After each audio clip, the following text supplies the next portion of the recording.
Welcome to the No Ideas original podcast featuring Shannon, Mr. Rob, and Ken. We're joined by little boy Keith, inductee of the Breaking Hall of Fame. What's up, bro? How y'all doing? We good. Good, man. So, let's start with who or what inspired you to dance, and tell us a little bit about yourself. All right. My name is little boy Keith. I come from the Bronx, born and raised all my life. Who inspired me was Dr. Jekyll and Mr. Hyde. How about that? Wow. Yeah, I used to see them break dance and stuff like that, and that just turned me on. I was at the age of 10. I started seeing them, and I said, "Yo, it's time for me to do something," because I've been living in the Bronx, and when we growed up, man, it was rough back in them days, man. Right. So either they want you in a gang or you gonna have to dance or do something. So I chose the dancing. What part of the Bronx you originally from?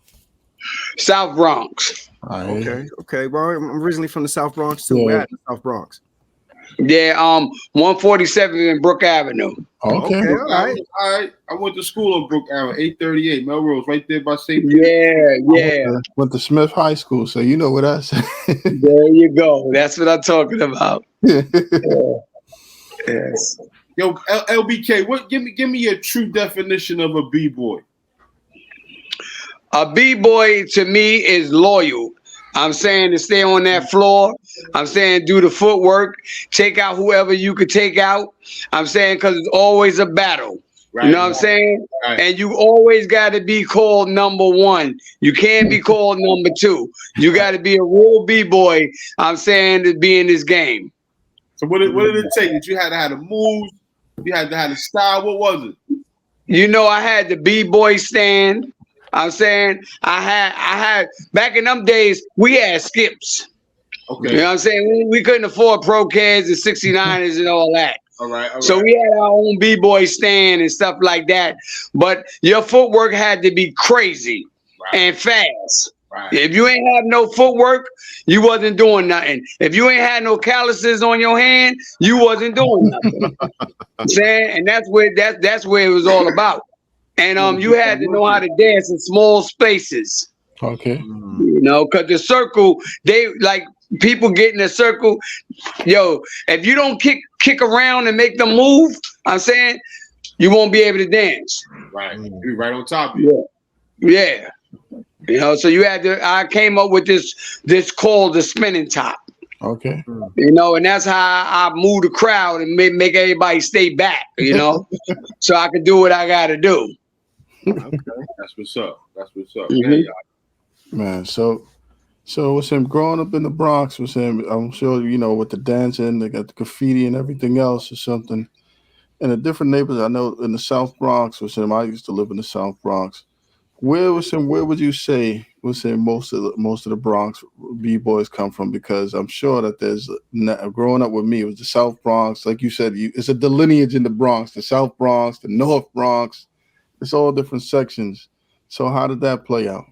Well, you know, I'm born and raised in the South Bronx, so that's where everything was created with all that I know of. Right. You know what I'm saying? I'm not going to tell you something that I don't know. You know, I ain't gonna tell you I was in North and all of that. I don't know I ain't know it like that. I just know the South Bronx. When we was growing up, our moms kept us in the South Bronx. We couldn't go across the street, down the block, or nothing. I'm saying none of that stuff. So everything was in the South Bronx, man. Right. You know, and what I really got nice was on 170th and between Fulton and Franklin. That's where I met Powwow and Globe and them. Okay. And saying, and Powwow introduced me, saying to Africa Bambaataa and the Zulu Nation. Right. And me and KK Rockwell went over there and took out the two best break dancers out there. You know what I'm saying? And that's how we became a number one. I'm saying that was the Bronx River. Yeah, we was. It was a talent show out there. Okay. I'm saying in Bronx River Center. Okay. And we went and blowed it up because we was hungry. You know what I'm saying? We was hungry, man. You know, we had one our name out there. We work hard for this, man. So anybody that came in our way, we was trying to destroy them. Okay. What are your thoughts? What are your thoughts on the evolution of the dance, right? Because we've seen the dance go through different phases, and now you probably even look at it and be like, man, like these kids are doing things that I wouldn't imagine people would be doing. So how do you feel about how the dance has evolved? Yeah, listen, man, I love the way the new generation is doing it, man, because we couldn't do that back in our days. I'm being honest with you, man.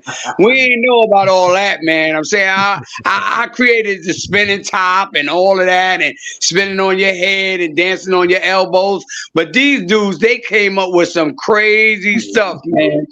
Word. So, you know, man, I get them A, man, a number 1 A. These dudes is incredible now. You know what I'm saying? Word. That's what's up. Yeah, they incredible, man. I respect these dudes. And you're right. I see some stuff where they spin. I seen the dude spin on his head, come out of the spin on his head into a windmill, back to a spin on his head. Yeah, That's right. And then do a flip and all of that. Yeah. Stopping too. It was like, what type of? I would have broke my neck long time ago trying to do some shit like that. I'm keeping it real with you, man. No, listen. That had to take a lot of time and practice to master those moves. Those moves, yes, willy nilly. Like yeah, man. I used to break dance from morning to night. Every day I used to practice in the hallway. I'm saying I practice and behind the back of the school called 110, 63. I'm saying 55. All of these places I used to practice every day. I used to get a whole crew of my boys, and I just showed them this is what we need to do to stay out of trouble. LBK, give me 2 of the dopest break beats you got busy to, bro. Oh man, come on, man. Yo, Apache. That's a given. And Bongo Rock. Those are 2. You know, and you got the feeling, let's dance. Let's dance. Yeah. When you got the feeling, let's dance, come on, I lose it. LBK, you're right. My uncle used to hear that, and he used to make me dance with him when Let's Dance came on. That's right. The drummers beat. That was it. Yes, there you go. Yeah. And Apache. Bam, bam, bam, bam, bam, bam, bam. You know what I'm saying? That was it. That's classic, John. Yes. Yeah, y'all. Hey, speaking of all like the different kids and the young people carrying the torch and stuff, what do you think of like the way overseas seem to be kind of leading the charge to some extent? I know we got some stuff going on in America and we pioneered it, but it seems like a lot of guys overseas are kind of really like pushing it forward or leading the charge right now. Yo, I get my hands out to the ones overseas. I mean, I really respect them. Because, you know, they very serious, man. They very serious like we was when we was young. You know what I'm saying? They not taking no junk for nobody. They really going out, man. You know? And I respect them to the fullest, man. You know? Right. They remind us of our South Bronx, how we was hungry when we was little. So these guys right here, they making a name, man, and they doing a great job. I'm proud of them.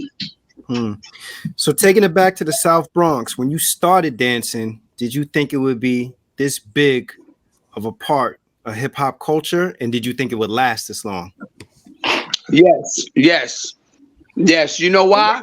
Because I was the one that was breakdancing and I was the one that was trying to make a name and stuff like that. So I know if I can do it, anybody else can do it. And I know it's going to go a long way because breakdancing and rapping came out like hand in gloves.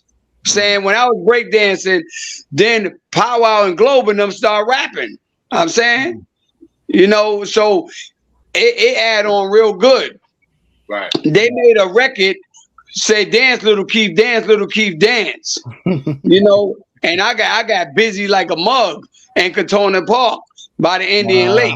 Remember that? Yes. I remember that like yesterday, LBK. Yes. I remember Katona, yeah. Nah, that's what's up. So this is my culture, man. This is real, man. You know, this ain't nothing fake, man. You know, I love what I do, man. You know, and if I had a chance to do it all over again, I would do it. Dope. Nice. I asked this question to Zulu Gremlin, and I asked him, B-boy and the breakdance, as I said, is 1/5 of the elements. You got graffiti, DJing, MCing, so on and so forth. But sometimes B-boy and the breakdance, it don't get its flowers like MCing and DJ. Why do you think that is? Because everybody thought that we wasn't gonna make it. Mm-hmm. That's what it is. You know what I'm saying? And back in our days, we ain't have Facebook and Instagram and all that stuff. Right. You had to go by word of a mouth. You know what I'm saying? And if you wasn't there, you wouldn't know what's going on until somebody told you. That's right. You know what I'm saying? So now the rapping and all this other stuff, Instagram and all of this, they killing it now. They got mixtapes and all of this stuff. We ain't had that when we was breakdancing. You ain't even know who we was when we was breakdancing unless somebody told you who we was. That's a fact. That's a fact. Word. Absolute fact. That's an absolute fact.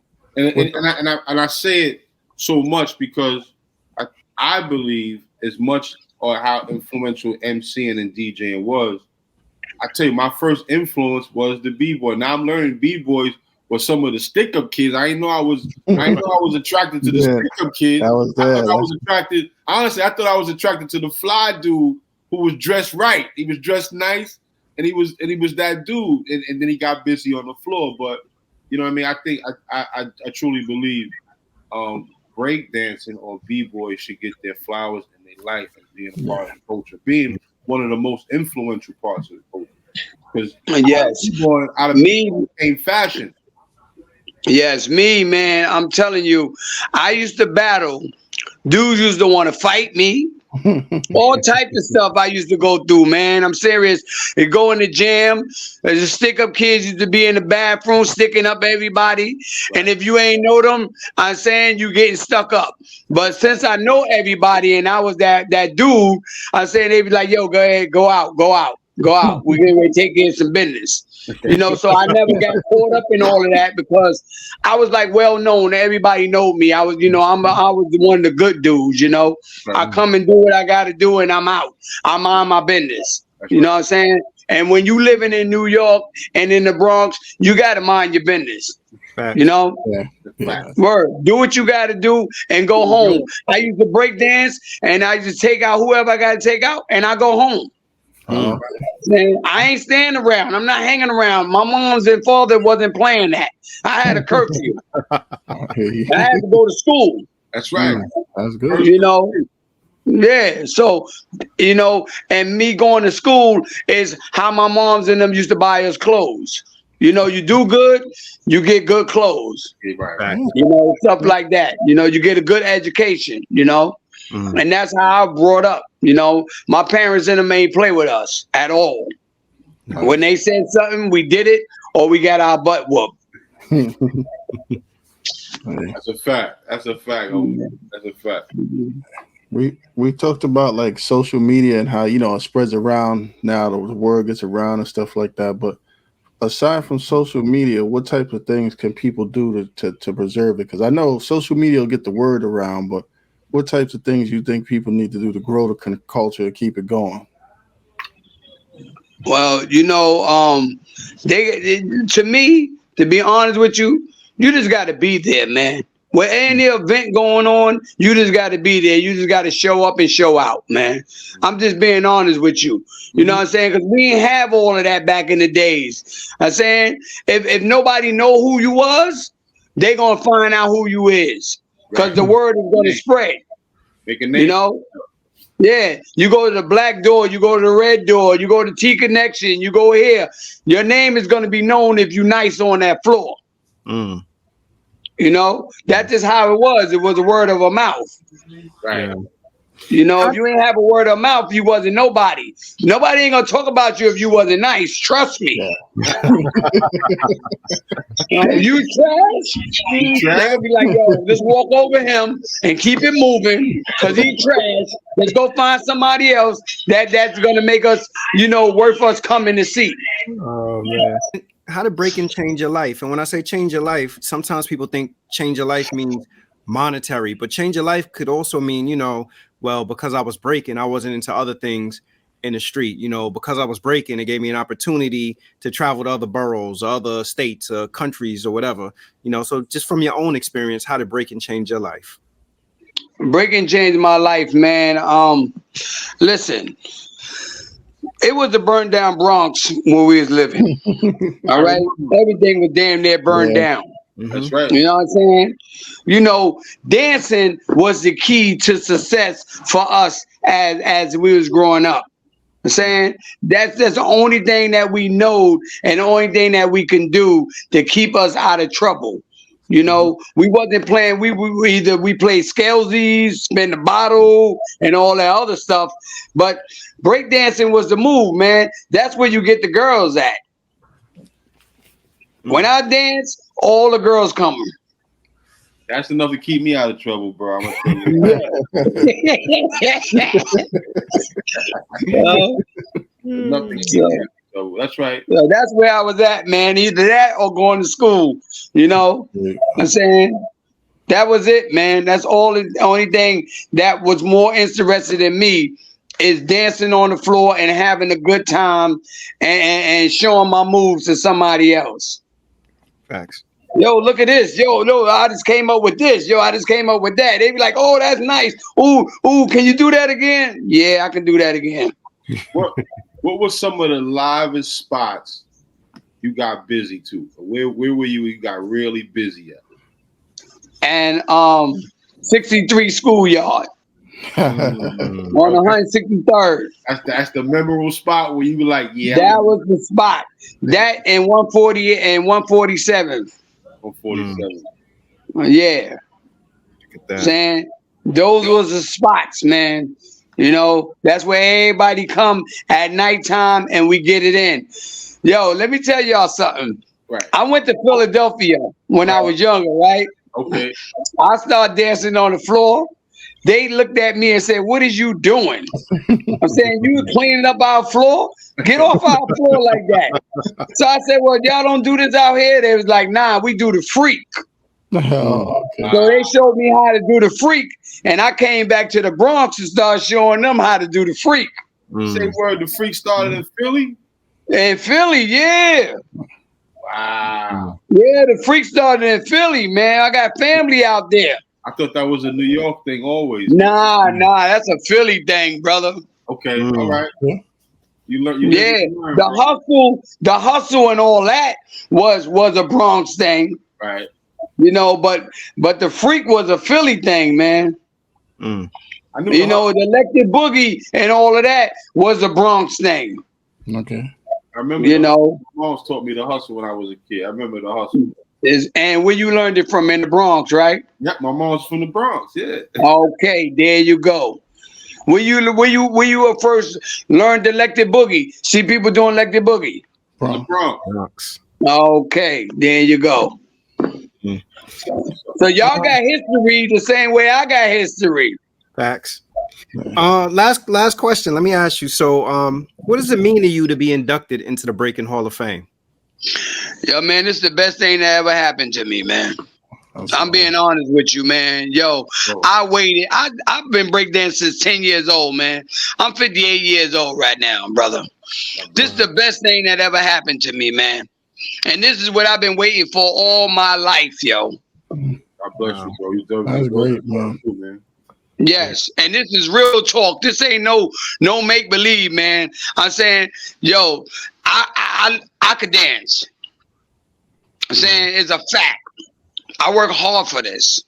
Right. You know, me going in the Hall of Fame, man, it's the best thing that ever happened to me. I thought I would never get in the Hall of Fame. Wow. I had to go through my man Powwow to see can he get me in the Hall of Fame. And he did what he did for me. Nice. That was history, bro. Congratulations again, man. Well deserved. Thank you, man. Well, little boy Keith, thank you. We appreciate you for coming on the podcast. Congratulations again for being inducted into the Breaking Hall of Fame. If you're on social media, give everybody your social media information, how they can follow you. Well, I'm not on social media. Okay. I'm being honest. I don't even know how to do all that stuff. I'm gonna have to get somebody to help me out with all that. I'm old school, man. I ain't, you know what I'm saying? I ain't up to all this new technology stuff, man. But the world gotta know who LBK is, man. Come on, man. Well, I'm gonna let them know, but I'm gonna see if my girl or one of my family members will help me out with that, man. Right. But you know, I got a Facebook page and stuff like that, you know, and that's as far as I'm at, man. What's your Facebook? What's your Facebook page? My Facebook page is Keith Anderson. Okay. Keith Anderson, little boy Keith. Appreciate you, bro. Thanks again for pulling up. Salute. Thank you. And I bless all of y'all, man. Thank all of y'all, man.